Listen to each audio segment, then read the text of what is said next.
Jangan lupa subscribe YouTube channel Metro TV News dan jangan lupa nyalakan notifikasinya.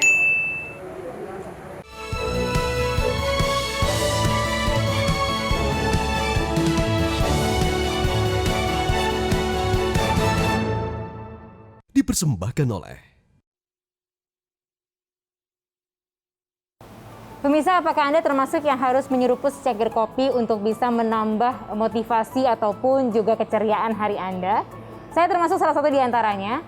Tadi sih udah sempat pesan kopi latte, semoga sebentar lagi datang ya, jadi sama-sama kita bisa nikmatin. Tuh, ini dia kan, cepet kan? Makasih ya Mas. Sebentar ya. Ini untuk menambah semangat hari. Saya termasuk yang bisa minum kopi jenis apapun. Nah, Indonesia ini punya satu kopi yang sudah mendunia, yaitu kopi Gayo dari Aceh. Saya tuh udah janjian sama Bu Rahma. Bu Rahma ini asli dari Aceh Tengah yang mengekspor kopi Gayo untuk bisa dinikmati di berbagai belahan dunia. Harusnya sih udah oke nih Bu Rahmanya. Dia udah bilang oke. Berarti kita akan ketemu sebentar lagi ya di ruang tamu Lady Boss. Dan sembari saya menuju ke ruang tamu Lady Boss, kita lihat dulu video berikut ini.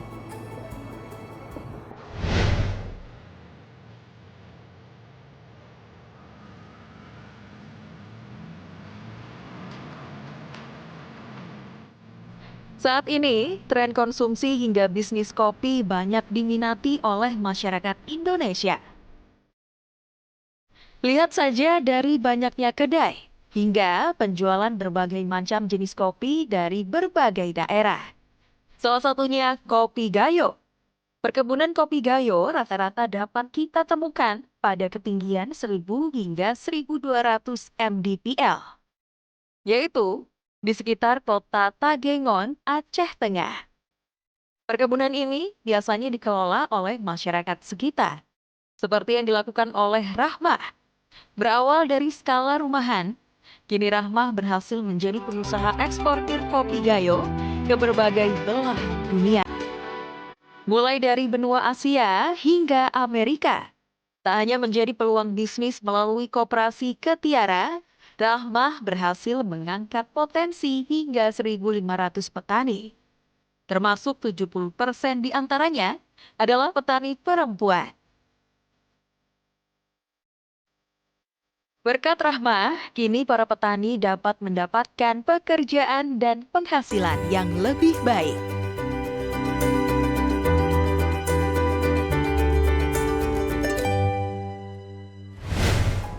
Pemirsa Lady Boss, saatnya kita akan segera terhubung dengan Ibu Rahmah langsung melalui sambungan Zoom dari Takengon, Aceh Tengah. Bu Rahmah, apa kabar? Alhamdulillah, Assalamualaikum, kabarnya baik. Senang bisa terhubung dengan Ibu, senang melihat senyum Ibu, tapi kita mau ngobrol-ngobrol lebih jauh. Bu Rahmah, jadi menjadi eksportir itu dari tahun? Sebenarnya 2010 kita udah mulai ekspor sedikit-sedikit, jadi boleh dibilang 10 tahun yang lalu lah. 10 tahun yang lalu sudah mulai ekspor, tapi kan Ibu menjalani bisnis kopi kan jauh sebelumnya kan? Kenapa titik itu harus ekspor? Kenapa harus kita menjadi eksportir? Jadi kita itu lebih lebih mempromosikan bahwa kopi Gayo itu bisa dinikmati oleh internasional luar. Sebelumnya mereka mengenal hanya kopi Mandailing.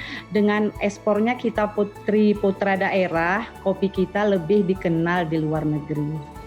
Bu Rahmah, informasi yang saya dapatkan ciri khas dari kopi Gayo Ibu adalah memiliki 4 rasa, betul begitu? Kata buyer. Rasa apa yang ada di situ, Bu Rahmah? Ya banyak rasa karena petani itu mempunyai tanaman tumpang sari, katanya ada rasa jeruk, ada rasa coklat, ada rasa madu, ada rasa tembakau, banyak lagi sebenarnya rasanya. Karena kebun petani itu mempunyai tanaman tumpang sari seperti ada alpoka, jeruk, begitu Mbak. Jadi ada buah-buahannya dan itu yang diminati? Betul, jarang di negara lain atau daerah lain. Kalau di Gayo itu kelebihannya. Ini mengekspor kemana saja sih Bu Rahmah? Alhamdulillah 70% ke Amerika, sisanya ke Eropa dan ke Asia. kopi-kopi ini diambil dari lahan Ibu sendiri atau? Kopi ini diambil tentunya dari petani karena kita punya organisasi koperasi, jadi diambil dari Bener Meriah dan Aceh Tengah. Nah, ini menarik ketika kemudian Bu Rahma sudah membicarakan soal koperasi. Jadi diajak apa wanita-wanita di Aceh sana, Bu? Ya pertama kita ajak dia bergabung, terus kita sosialisasikan bagaimana caranya merawat kopi yang benar. Karena petaninya 70% bergabung dengan kita yang perempuannya yang bergabung. Kenapa kita pilih perempuannya? Enak kita untuk pergi-pergi atau kita ke desa-desa. Karena di Aceh itu kan ada syariatnya. Kalau dengan laki-laki nanti disangka orang kita kenapa-kenapa. Makanya kita ajak perempuannya yang bergabung. Pokoknya intinya ingin perempuan di Gayo itu lebih maju dari ibu-ibu kita dulu. Lebih berani bagaimana cara memproses kopi itu yang benar bagaimana. Jadi kita pun enak, petaninya pun enak, mereka juga senang. Jadi tidak selamanya perempuan itu hanya di dalam rumah nyuci atau memasak. Kalau sekarang harus serba bisa semuanya. Saya suka semangatnya Bu Rahma. Kita nanti akan berbicara lebih jauh lagi mengenai bagaimana promosinya, termasuk juga nanti akan ada narasumber ahli yang akan hadir di ruang tamu Lady Boss. Makanya jangan kemana-mana, kami akan segera kembali sesaat lagi.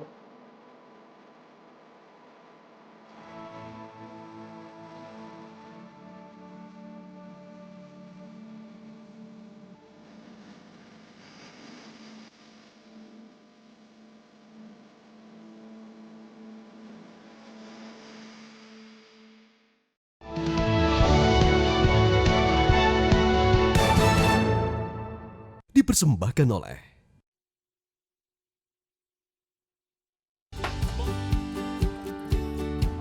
Tahukah Anda bahwa secangkir kopi Gayo yang biasa kita nikmati harus melewati proses yang sangat panjang?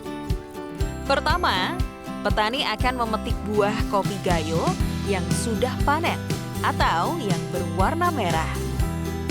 Setelah itu, kopi akan dibersihkan dan digiling sebagai tahap untuk mengupas kopi dari kulit buah. Kemudian, kopi akan melalui tahap fermentasi. Kopi yang sudah difermentasi akan melalui proses penjemuran dan penggilingan kembali untuk menurunkan kadar air sampai dengan 13%. Setelah kering, kopi akan dibersihkan dan disortir kembali untuk memisahkan partikel-partikel yang tidak diinginkan. Kopi yang sudah bersih akan dikemas untuk didistribusikan ke pasar yang lebih luas. Pemirsa, selain kita masih tersambung langsung dari Takengon, Aceh Tengah dengan Ibu Rahma, sudah hadir di ruang tamu Lady Boss, Ibu Vita Arisanti, Vice President Micro Business Policy Division. Apa kabar, Bu? Baik, Mbak Tantri. Bu Vita senang ya kalau kita lihat bagaimana perempuan bisa mengembangkan dirinya, punya semangat, bahkan untuk mengembangkan perempuan lainnya. Betul Komentar Bu sekali. Vita. Ya, luar biasa lihat Bu Rahma ini. Senang gitu ya, karena Bu Rahma ini dia sukses tidak untuk dirinya sendiri tuh Mbak Tantri. Dia sukses dengan mengajak juga orang-orang di sekitarnya, khususnya wanita-wanita ya, karena kan Bu Rahma ingin menunjukkan bahwa wanita juga bisa gitu ya. Dan itu luar biasa, karena sukses itu bukan untuk diri sendiri. Ketika ada orang lain sukses, itu menjadi kebanggaan tersendiri. Untuk bisa sukses, tipsnya ada nih Mbak Tantri. Yang pertama, tetap low profile. Itu harus. Harus. Kenapa? Karena ini menjadi istilahnya pagar ya. Ketika seseorang itu low profile, dia akan selalu terbuka untuk bisa menerima masukan, untuk dia bisa melihat ada peluang-peluang yang lain. Kalau seseorang itu ketika menjadi taruhlah dia sukses, kemudian dia tinggi hati, ini biasanya tertutup pintunya. Jadi attitude untuk nomor satu tetap. Betul, tetap low profile. Kemudian yang kedua, punya motivasi yang tinggi. Tadi karena tantangannya nggak mudah. Sekali mencoba gagal, 2 kali mencoba mungkin gagal juga. Baru mungkin ketiga baru mulai kelihatan hasil. Nah, kayak yang Bu Rahma ini, beliau sudah melalui perjalanan yang panjang dan tentu ketika mulai juga tidak mudah. Sehingga memang dengan motivasi yang tinggi bisa sukses seperti sekarang. Nah, kemudian tadi sukses itu tidak hanya untuk dirinya. Nah, yang ketiga nih, dia harus bisa memberdayakan atau empowerment. Nah, Bu Rahma tadi contohnya ketika dia sudah mulai ada untuk dirinya, dia mulai mengajak orang-orang di sekitarnya sehingga suksesnya tambah orang Bu Rahma sendiri juga secara tidak langsung juga semakin sukses. Dan sekarang kalau anak muda zaman sekarang kan bilangnya kolaborasi itu jadi penting Betul, juga. itu yang keempat. Oh, itu yang keempat, Bu? Yang Oke. keempat, karena nggak mungkin bisa sendiri. Bu Rahma nggak bisa memberdayakan orang kalau dia tidak ada kolaborasi. Makanya perlu ada kolaps. Nah sekarang kan banyak kolaps. Ini kan juga kolaps nih dengan Mbak. Dari promosi apa yang dilakukan, Bu Rahma? Kalau tidak dari promosi ya kita mungkin ikut seperti ikut-ikut event pameran SCAA, SCAI itu. Terus kalau nggak bisa masa COVID kita kirim sampel. Yang kedua buyer itu sangat setia. Kalau setiap pagi, setiap malam dia telepon atau VC, dia menanyakan bagaimana keadaan Bu Rahma, bagaimana keadaan petani. Selalu mereka memikirkan petani. Malah buyer itu membantu petani kami. Ini ada rezeki Rahma, kalau kamu beli apa yang dibutuhkan petani, mungkin seperti beli masker atau tes COVID. Terus dari BRI juga kami dapat bantuan seperti mesin babat, seperti alat-alat seperti sembako untuk petani yang menengah ke bawah. Bu Rahma bilang selalu para ada buyer itu kegiatan. sangat setia, bahkan menanyakan bagaimana kabarnya. Tapi kan berarti ada timbal balik juga. Apa yang Bu Rahma lakukan untuk membuat para buyer itu bisa terus setia sama Bu Rahma? Jadi saya menceritakan karena beberapa bulan yang lalu untuk wilayah kami di Gayo itu belum ada COVID. Paling kalau ada pun demam-demam, baru ini ada COVID. Kalau sebelumnya kami selalu menceritakan petani kami sehat, semua sehat. Jadi mereka pun senang untuk membeli kopi kita. Ini Mbak Tantri, jadi kenapa bayarnya sampai setia? Karena selama ini Bu Rahma juga selalu konsisten menjaga kualitas. Kalau kualitasnya cacat gitu, turun saja, pasti bayarnya itu udah nggak percaya ya. Tapi karena tadi dengan kualitas produk yang bagus, yang tadi didukung karena disiplin ya, kemudian tadi jujur, sehingga quality control yang bagus, bayarnya setia. Jadi hubungannya nggak hanya pada jual beli, tetapi tadi sampai dia juga concern kepada kesehatannya. Nah itu nggak bisa timbul sekejap gitu Mbak. Itu pasti melalui suatu perjalanan yang panjang gitu. Oke. Bu Rahma, mohon untuk tetap berada di sana karena kita harus jeda terlebih dahulu. Bu Vita, nanti setelah ini kita akan menjawab pertanyaan dari para netizen. Makanya pemirsa jangan kemana-mana, tetaplah bersama dengan kami di Lady Boss.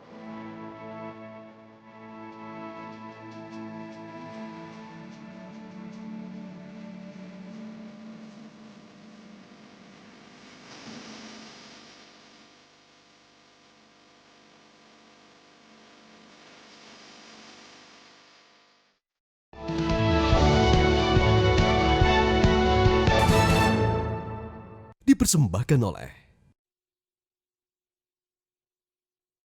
Pemirsa, kembali lagi di Lady Boss, tempat di mana Anda, para wanita di seluruh Indonesia, belajar dan berekspresi menjadi seorang womanpreneur. Bu Vita dan juga Bu Rahma yang melalui sambungan langsung di Aceh Tengah, kita akan membaca.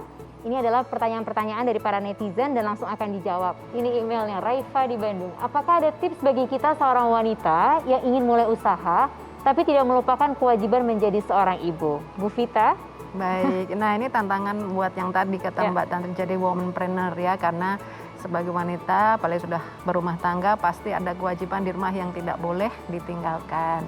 Nah, tipsnya nih bagi yang ingin memulai usaha, yang pertama, mulailah dari aktivitas yang bisa dilakukan di rumah. Kemudian apa? Tadi karena di rumah, maka mulailah juga bernetworking dari lingkungan yang paling dekat, karena itu sarana untuk menjual yang paling cepat. Kemudian jangan lupa sekarang zamannya sosial media, gunakan itu untuk bisa memasarkan produk-produk yang dibikin dari rumah. Mungkin itu tuh Mbak untuk tips awal gitu ya. Ini menarik ketika Ibu sudah mengatakan soal berpromosi dan sosial media, karena saya ingin menuju ke Bu Rahma di Aceh Tengah. Bu Rahma, masih ingat tidak waktu itu pertama kali bayarnya adalah siapa? Buyer pertama itu di Belanda, itu adalah Traboka. Jadi kebetulan dia berkunjung, main-main, ngopi-ngopi ke sini. Terus cerita-cerita dia, Kok kopinya suami enak saya di gitu Belanda ya? banyak. banyak teman kayak gitu. Coba saya bawa sampel pulang, dibawanya sampel pulang, setelah itu di emailnya. Itulah awal pertama kita ekspor. Kita pun rasa syukurnya luar biasa karena itu ekspor pertama baru 6 ton. Baru 6 ton kala itu. Sekarang sudah sampai berapa ton, Bu? Sekarang kalau hitung-hitung Mbak, kalau setahun hampir 130 kontainer. Ada berapa buyer sekarang, Bu? Sekarang bayarnya mungkin hampir kurang lebih 15. Ada yang di Boston, ada yang di Seattle, ada yang di New York, ada yang di Chicago. Jadi Amerika tuh 70%, jadi hampir negara di Amerika tuh kopi Ketiara udah ada di market-market, sampai KBRI itu selalu WA Rahmah, Bu Rahmah ini ada kopi Ketiara di Swalayan, saya bangga. Terus di New York juga, di mana-mana kayak gitu. Terus yang 30%-nya seperti yang saya ceritakan tadi, ke Asia dan ke Eropa. Eropa mungkin Inggris, Prancis, Belanda, ke Jerman. Oke. Bu Vita, apa sih kemudian yang dilakukan Bank BRI untuk mendukung perempuan-perempuan hebat? Salah satunya seperti Bu Rahma ini. Salah satu bentuk support BRI untuk kebetulan di Bu Rahma ini kita support dengan mesin ya, Bu Rahma ya. Nah itu salah satu wujud Bank BRI untuk bisa membantu pemberdayaan UMKM khususnya yang di tempat Bu Rahma ini gitu. Tapi tadi kita tambahkan juga dengan tadi pendampingan untuk peningkatan kapasitas. Bisa dikasih mesin, kalau nggak bisa dipakai untuk meningkatkan kapasitas nggak bisa juga gitu ya. Jadi dibantu gimana produksinya bisa dia bagus. Terus ujungnya lagi apa? Produksinya sudah bagus, harus bisa ada alat untuk pemasarannya di mana. Nah itu dibantu lagi untuk bisa berjualan atau bisa membantu UMKM-nya untuk menjual secara baik itu online maupun kita memfasilitasi tadi ketemu dengan buyer dengan dari luar negeri dengan expo. Nah untuk BRI sendiri untuk membantu UMKM tadi untuk bisa berjualan secara online, kita punya official store Mbak Tantri. Kita punya namanya Indonesia Mall. Jadi di sini ini official store untuk UMKM yang mungkin belum percaya diri gitu karena proses ya untuk bisa berjualan sendiri secara online. Jadi UMKM kita fasilitasi untuk dikurasi di Indonesia Mall. Nanti yang menghandle penjualannya, promosinya itu dari pihak Indonesia Mall. Nah Indonesia Mall ini sudah berkolaborasi dengan semua platform marketplace di Indonesia dan juga ada di Singapura. Jadi kalau terdaftar di Indonesia Mall, produknya bisa diposting di sana, bisa membantu tadi juga mungkin ada yang nyantol ekspor juga gitu ya. Dalam mungkin kalau online awal mungkin skala kecil dulu, tapi nanti bisa jadi seperti Bu Rahma juga gitu. Jadi pendampingannya sampai ke sana. Betul. Baik. Oke. Bu Rahma, apa pesan dari Bu Rahma untuk para wanita di seluruh Indonesia supaya bisa berdiri tegak, bisa berjuang seperti Bu Rahma? Mungkin pesan secara pribadi dari saya kepada semua kaum perempuan yang ada di Indonesia, kalau mau maju harus berani melakukan perubahan sesuai dengan keinginan kita masing-masing. Berdagang jangan ragu-ragu biar tidak gagal, harus berani menjalin komunikasi dengan masyarakat, bersikap bertutur kata yang jujur dan rendah hati, karena hanya kepercayaan yang bisa membuat kita berhasil. Lengkap sudah. Bu Vita, apa yang bisa kita simpulkan atau catatan pentingnya untuk topik kita hari ini? Kalau biasanya emansipasi dulu sudah dimulai dari Bu Kita Kartini, maka menjadi womanpreneur itu bukan suatu kemustahilan. Gitu. Baik, Bu Vita terima kasih banyak. Bu Rahma terima kasih banyak sudah bergabung bersama kami langsung dari Takengon, Aceh Tengah. Salam untuk semua pelaku usaha di sana. Sukses terus untuk Ibu dan juga kawan-kawan di sana. Pemirsa, demikian akhir dari Lady Boss. Terima kasih banyak sudah setia bersama dengan kami setiap hari Minggu jam 15 waktu Indonesia Barat. Kalau Anda ada pertanyaan ataupun juga hal-hal yang menyangkut womanpreneur, silahkan dilayangkan ke ladyboss.metrotv@gmail.com. Dan selalu ingat untuk mengelilingi diri Anda dengan orang-orang yang bisa mengangkat diri Anda lebih tinggi. Sampai jumpa.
Metro TV, knowledge to elevate.